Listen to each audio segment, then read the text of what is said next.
Hi friends, அனைவருக்கும் வணக்கம். இன்னைக்கு நாம நலமுடன் வாழ சேனலை எதை பற்றி பார்க்க போகிறோம் அப்படின்னா, மீண்டும் சூடுபடுத்தும் போது நச்சுத்தன்மையை ஏற்படுத்தும் 8 உணவுகள் என்னென்ன என்று தான் இந்த வீடியோவில் பார்க்க போகிறோம்.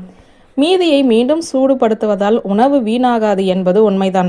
ஆனால் இதை செய்வது பரவாயில்லை என்றாலும் சிலருக்கு இது ஆபத்தாக முடியும். சில சமயங்களில் உயிருக்கே ஆபத்தாக முடியும். சில உணவுகள் மீண்டும் சூடுபடுத்தும் போது அவற்றின் ஊட்டச்சத்துக்களை இழக்கின்றன, மற்றவை நமக்கு விஷமாக மாறுகின்றன. எனவே நாம் என்ன உணவு சாப்பிடுகிறோமோ அதை எப்போதுமே மீண்டும் மீண்டும் சூடுபடுத்தி உண்பது ஆரோக்கியத்திற்கு நல்லதல்ல.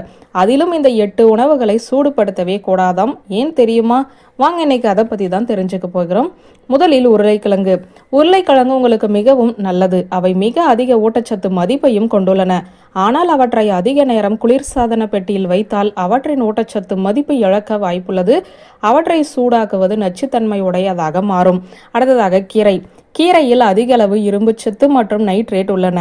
இதில் இருக்கும் நைட்ரேட் சூடுபடுத்தும் போது நைட்ரேட்டாக மாறும். இது புற்றுநோயை உண்டாக்கும் பண்பு கொண்டது. கீரை உணவுகளை மீண்டும் சூடுபடுத்தி சாப்பிடுவதால் செரிமான பிரச்சனைகள் உண்டாகும். குடல் புற்றுநோய் ஏற்படுவதற்கான வாய்ப்புகள் அதிகரிக்கும். எனவே கீரையை சூடுபடுத்தி சாப்பிடுவதை தவிர்க்கவும். அடுத்ததாக முட்டை.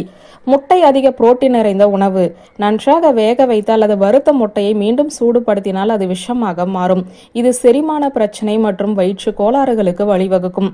எனவே முட்டையை எந்த காரணம் கொண்டும் ஒரு முறைக்கு மேல் சூடுபடுத்தி சாப்பிடக்கூடாது. அடுத்ததாக கோழி. பொதுவாக மீண்டும் சூடுபடுத்தப்படும் உணவுகளில் சிக்கனும் ஒன்று. ஆனால் அதை மீண்டும் சூடுபடுத்துவது மிகவும் ஆரோக்கியமற்றது. ஏனெனில் இதில் அதிக புரதம் உள்ளது. மீண்டும் சூடாக்குவது செரிமான பிரச்சனைகளை ஏற்படுத்தும். நீங்கள் உண்மையிலேயே சாப்பிட விரும்பினால் குளிர்ச்சியாக சாப்பிடுங்கள், தவறில்லை. அடுத்ததாக காளான்கள். காளான்கள் எப்போதுமே பறிக்கப்பட்ட உடனேயே உண்ணப்படும். சமைத்த பிறகு அதிக நேரம் வைத்திருந்தால் அவற்றில் உள்ள புரதங்கள் மாறி ஜீரணிக்க கடினமாகிவிடும். அதனால் அதனை சமைத்து அப்போதே சாப்பிடுவதுதான் சிறந்தது. காளானிலுமே புரோட்டீன் அதிகமாக உள்ளது. இது 2ஆம் முறை சூடுபடுத்தும் போது அது விஷமாக மாறி செரிமான கோளாறுகள், வயிற்று உபாதைகளை உண்டாக்கும். அடுத்ததாக சாப்பாடு, அதாவது அரிசி. அரிசி நாம் அதிகமாக எடுத்துக்கொள்ளும் ஒரு உணவுப் பொருள். சாதத்தை மீண்டும் சூடுபடுத்தி சாப்பிட்டால் அதில் நச்சுத்தன்மை அதிகரித்து ஃபுட் பாய்சனாக மாறிவிடும். அடுத்ததாக சமையல் எண்ணெய். எந்த வகை சமையல் எண்ணெயாக இருந்தாலும் அதை திரும்ப திரும்ப சூடுபடுத்தி பயன்படுத்தக்கூடாது. அந்த எண்ணெயின் அடர்த்தி அதிகரித்து பயன்படுத்த முடியாத நிலைக்கு தள்ளப்பட்டுவிடும். இது புற்றுநோய், இதய நோய்கள் ஏற்பட காரணமாகவும் அமைந்துவிடும். அடுத்ததாக பீட்ரூட். பீட்ரூட்டும் கீரை வகைகளைப் போல நிறைய நைட்ரேட்ஸை உள்ளடக்கியது. அதனால் பீட்ரூட்டையுமே மீண்டும் சூடு செய்து பயன்படுத்தக்கூடாது. வியூவர்ஸ், இந்த வீடியோ உங்களுக்கு பிடித்திருந்தால் லைக், கமெண்ட், ஷேர் பண்ணுங்க. நன்றி.